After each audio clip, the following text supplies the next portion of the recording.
The reason we exist is because you cannot stay ahead of all threats. So what we do is we block by default.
Sorry about that. It's kind of late. At the same time, shoot, we got other things we're doing outside of studying for the ASE.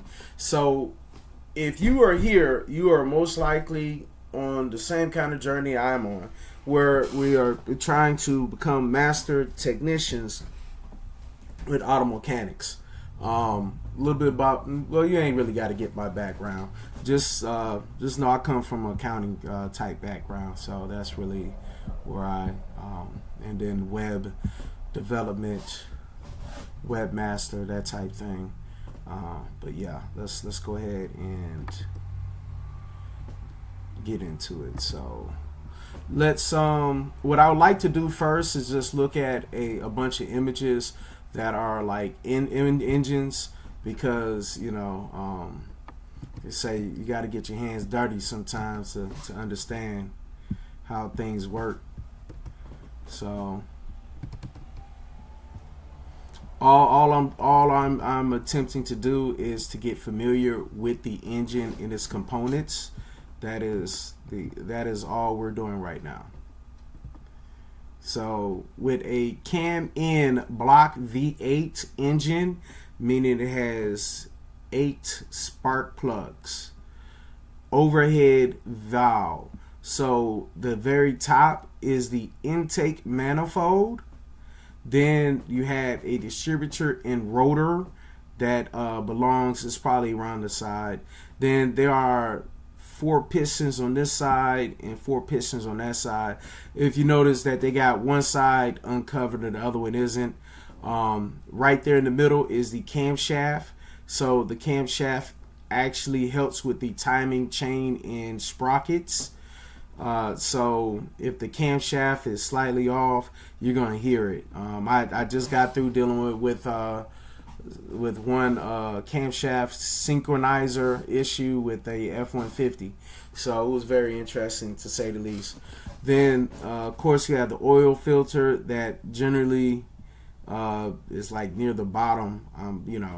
After that, the oil pan, and inside the oil pan there is the crank shaft that is actually inside where the oil pan and the body, the rest of the engine meets. And then from the side there is the exhaust manifold and gasket. Whenever you are taking off components, normally there's a gasket that you're gonna have to replace. So if you notice that the intake manifold generally will have a gasket, the valve cover is that has a gasket. Then the cylinder head and gasket, cylinder head right here, and then it has that gasket. And then the exhaust system where it has the manifold, it has a gasket as well. The oil pan has a gasket as well. And then after that you have this does not have a gasket, will be the water pump and crankshaft pulley, and the auxiliary drive belt. This is normally in the front. All right, so when we're done with this inside, take care of the studies, then we'll go outside and take a look at a engine that's broken down. All right, so with this one right here, the V8 engine diagram. So we have another crankshaft machine, is machined and finished for .002 clearance. This will go like right here. After that you have the rod bearings and the rod bearings. Don't forget them two little bolts. Right up in front of the camshaft is the new all steel timing gears and chain.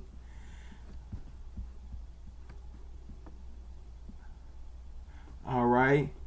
Then we have the head gasket for the head. Well, actually, that's one of the heads. So head surface is mild.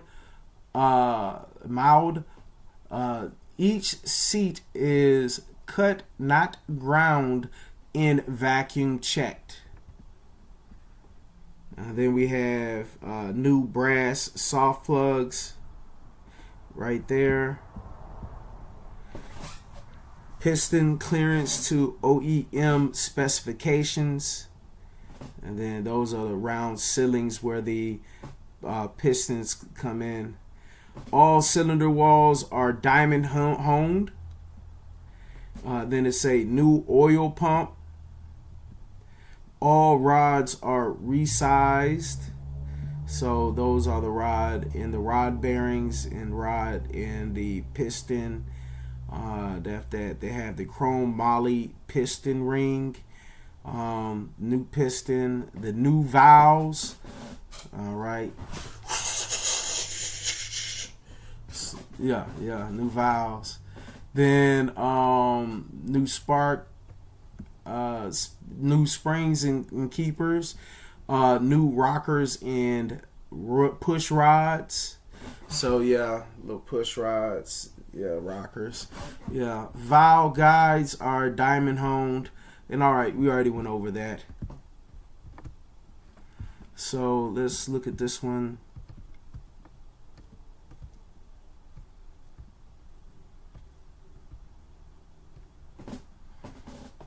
So looking at this one, we have the camshaft and we have the intake valves up top. Camshaft should be like in here. Then you see the exhaust pipes right there, the EGR, the exhaust valve, the exhaust valve, the connecting rod. That's what those are, connecting rods. Then I guess that's the piston all the way. Yeah, so the piston, the exhaust valve, the piston oil pan. So we know that's the oil pan right there. The oil pan bolt. Yeah. The screws, and after that the oil. What is that? Kumscroft. I've never seen that. I don't know what that is. And after that, we already said the oil pan like 3 times.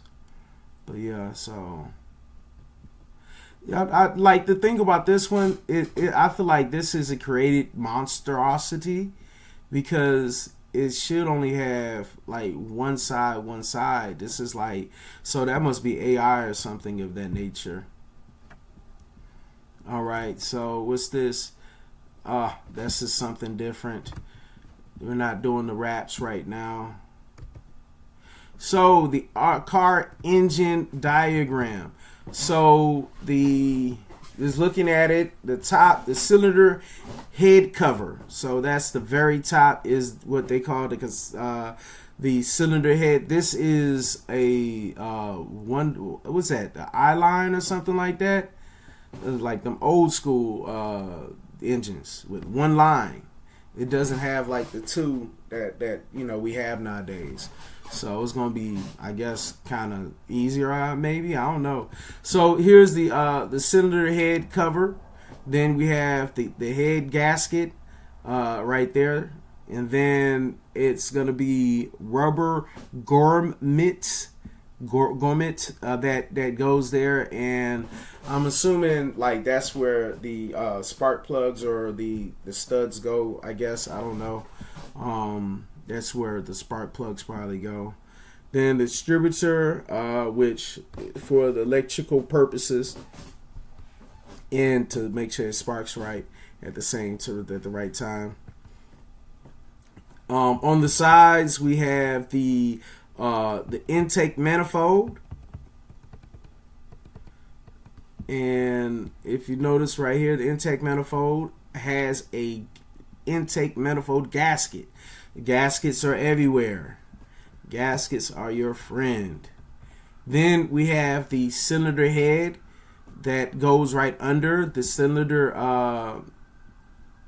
head cover, and after that the camshaft pulley goes on in front of the cylinder head, as well as the distributor going behind the cylinder head.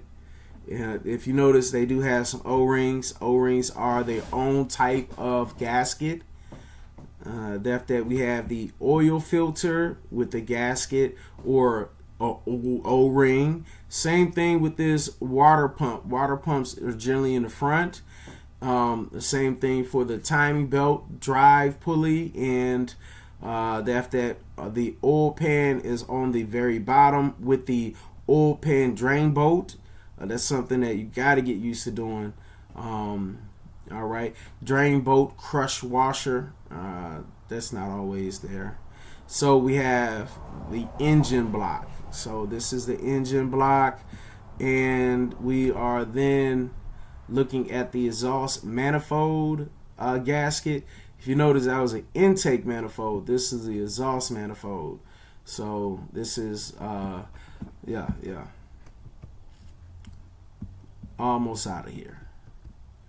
All right, so what we got going on? We have types of V engines. So we have a V2, which is just that right there. A V3, I'm not exactly sure how it looks because that image is not all the way there. A V4 engine, we are very familiar with. Not familiar with a V5. If you notice, it's like one thing and it's not a dual thing where it's probably just one thing right there. It's not After that we have the V6, two sides. Then it skipped the 7, went to 8, 10, 12, 16, 18, 20, and 24. So after a while they got a little smart and say, hey, we can't do these singles. So after the 3 and the 5, there's no more odds. All it is 2 through 6, and then 8, 10, 12, then it goes up. That's how it looks like right there. So that's something that is interesting to think about when you talk about the V's. All right, so this is just an engine that I thought that would be kind of cool to look at. For the most part, you see the cylinder head cover right here, the cylinder head right here, the valve covers, the spark plugs and the coils, the exhaust right there. On the other side, there's another exhaust. Then this is probably the intake. This is the distributor right here, the coil pack right there, and underneath this is where the oil filter belongs. Don't forget the oil pan is on the very bottom. We have the water pump, and we have the fan in front. All right. So yeah, that concludes that. So what we're gonna be doing now is, outside of looking at my future car, where this is the color I'm gonna have for my Camry. I just got one. The cover, the vinyl color is great. I got coming. So okay, so which of the following creates a flapping sound near the front of the engine?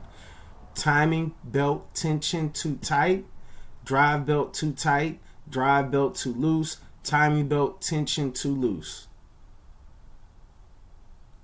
So think about the very front of it. I'm gonna say flapping. Yeah, we're gonna do it like that. All right.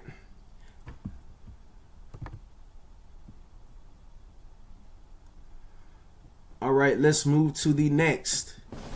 So we have an engine noise sounds like a knock at the side of the engine that is louder when the engine is cold and goes away or is reduced when the engine reaches operating temperature. Which of the following is it most likely caused? Okay. Engine is cold.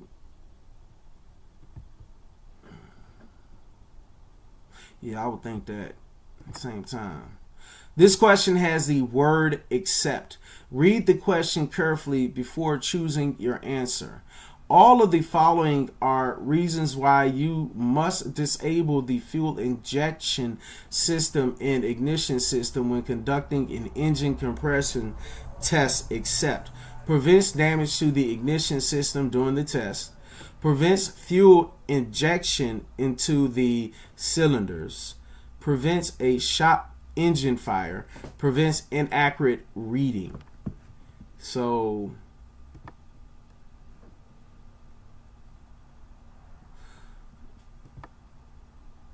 yeah, we're gonna do it like that. A power balance test is being performed on an engine. Technician A says to note the engine RPM before and during the test for each cylinder. Technician B says to record the RPM drop for each cylinder. Who is correct? So this is a power balance test, and we are performing. One says the engine RPM. Note the engine RPM before and during the test for each cylinder, and the other one says in the drop. I'll say both of them. I don't see why not. Test all three, beginning, during, and end. What engine seal is pictured in the below instructions? Is it a rear main, a camshaft plug, a throttle valve, or a valve? I'm going to say rear main.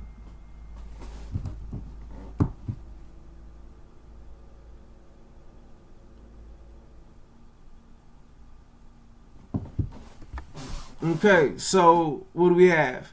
Technician A says the closed coil and a valve spring should go against the cylinder head. Technician B says all valve springs use shims to control free spring height. Who is right? Closed coil end on a valve spring should go against the cylinder head. So here's the cylinder head. Here's the valve spring, right? And it's saying the closed coil end of a valve. Okay, that's at very bottom. Should go against the cylinder head. And then it says use shims to control free spring height. I would just say B. A seems like that's off because that cool closed coil. So closed coil will be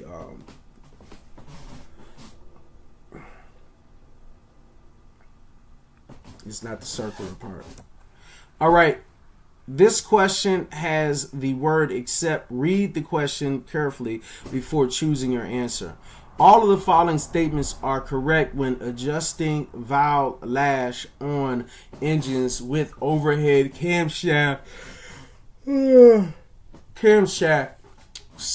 cylinder heads, except shims may be used to make adjustments. Clearance is measured between the camshaft and follower or rocker on most engines. The follower or rocker must be on the base circle or of the camshaft when measuring. The engine must be cold for all engine manufacturers.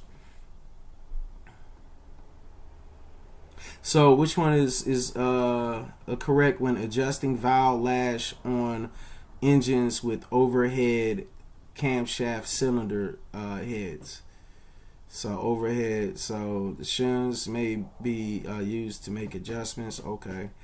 The clearance is measured between the camshaft and follower and rocker on most engines. The follower or rocker must be on the base circle of the camshaft when measured. Yeah. All right. The engine must be cold for all manufacturers. I doubt that one. The surface of the cylinder head has just been machined. What will have to be done to the valve train? So the surface of the cylinder head has just been machined. Okay, are we lengthening the push rods? increasing valve spring tensions, grinding the valve stems, sheen the head. So this is the cylinder head has just been machined. And what must be done to the valve train?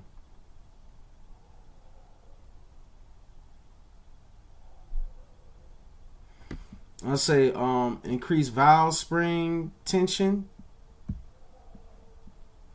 or we're gonna figure it out in a second. Engine block diagnosis and repair, DNR. A technician hears a knock on or thumping at the side of the engine block that is louder when the engine is hot and goes away when the affected cylinder shorted out. Which of the following could be the cause? Okay, this is to the side. Main bearing will be wristbands. Let's say rod. You say side of the engine? You saw the rod bearings or the piston slap, one of the two.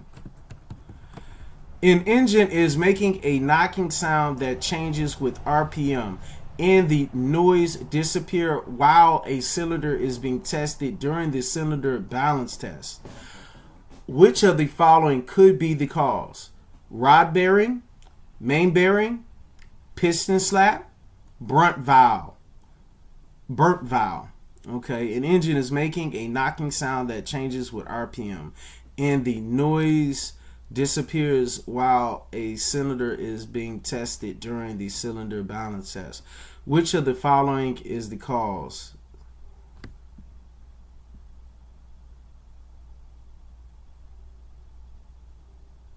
So it goes away during it when one of the pistons is off. So it sounds like one of the piston cylinders is off. So I'm gonna go with that, piston slap. I'm gonna have to figure out these words. Technician A says old antifreeze may cause corrosion buildup in the cooling system. Technician B says some original equipment manufacturers, OEM, recommend that the coolant be changed at specific intervals. Who is right? So technicians say that antifreeze may cause buildup in the cooling system. I'm gonna go ahead and say true. And the other one says that there's intervals. We're going to go with both of them. The question has the word except. Read the following carefully before choosing the answer. All of the following steps are necessary when refilling cooling system except bleeding the air out of the system. That is true. Mixing tap water and distilled water. Mixing the proper ratio water to coolant. Check the radiator cap for proper fit. Fuel, electrical, ignition, and exhaust systems inspection and service. A technician is using a laptop computer and manufacturer software to test the ECT, electronic control throttle, circuit that has a stored DTC P1121, electric throttle control actuator. Which of the following customer concerns could be caused by a defective ECT returning spring manufacturer malfunction? All right, so looking at this, okay, a technician is using a laptop, checking the ECT, got that stored code. Which of the following customer concerns could be caused by the defect? Electrical throttle control actuator, rough idle.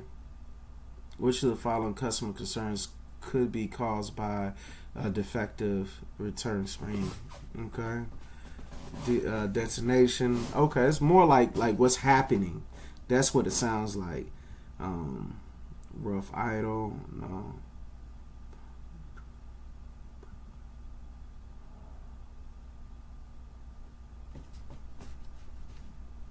I'm going to say low power. All right, last practice question. Technician A says the voltage required maintaining spark is referred to as the spark line, and the duration of the spark line is based on total primary circuit resistance and coil voltage available. Technician B says problems with the burning, called fuel propagation, will show up within the spark line. Who is right? Okay, so the first person says voltage required maintaining spark is referred to as a spark line, and the duration of the spark line is based on total primary resistance and coil voltage available. Yeah, okay, we'll go with that one. Says a problem with burning, called fuel propagation, will show up within the spark line. Who is right? I'm just gonna go with A.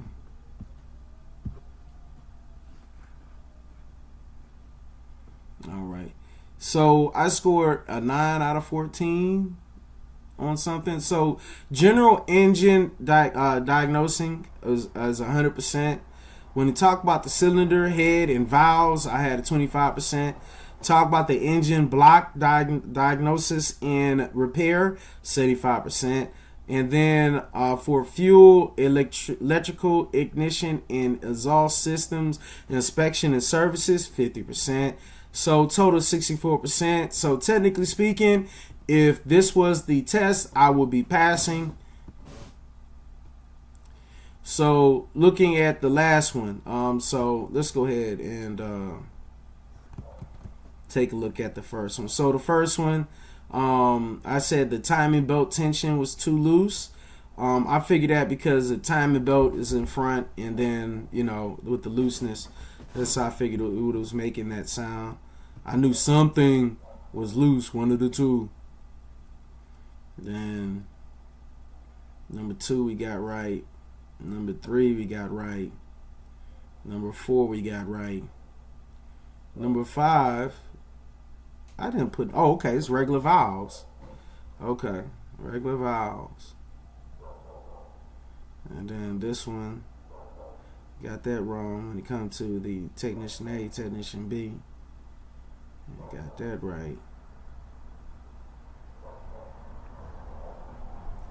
And the surface of the cylinder head has been machined.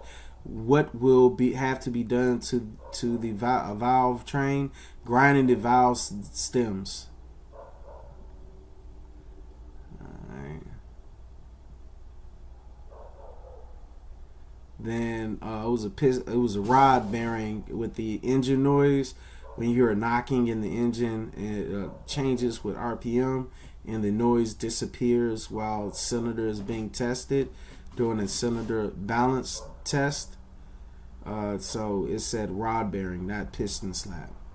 A bad rod bearing will make a knocking sound with changes in RPM and disappear when the cylinder is shorted out. Okay, shoot. It looked like I did all right. Well, it looked like I know a little bit. Shoot. That's what I'm talking about. Yeah, so let's go ahead and watch a few. In fact, let's not even watch any videos, because the thing is, you know, we've done some studies and stuff like that, and if you've been looking at my at this channel, you're gonna see a bunch of images of working with different engines and things of that nature. So check out the playlist. And with that, I'm gonna bid y'all adieu. And tomorrow we're gonna be focused a little bit more, and we are gonna make it a point to do some tests and get some hands on.